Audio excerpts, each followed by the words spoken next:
Mheshimiwa Rais wa nchi, yani mama yetu, amesema anasikitishwa na misiba, anasikitishwa na vifo, anasikitishwa na watu kupotelewa na ndugu zao.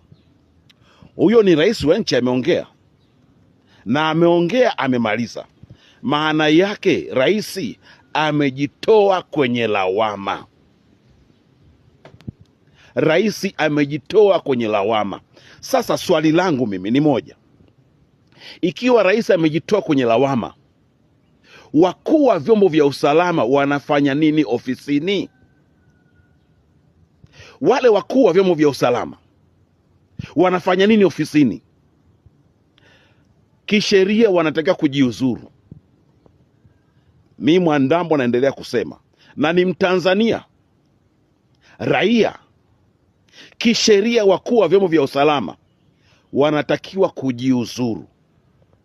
Ikiwa rais mambo ya tarehe 29 ameakana hausiki, wakuu wa vyombo vya usalama wanatakiwa wasiwepo ofisini. Nachoka baba yenu Clemence Mwandambo. Mimi nimemaliza na niko serious, ni Mtanzania. Kwaherini.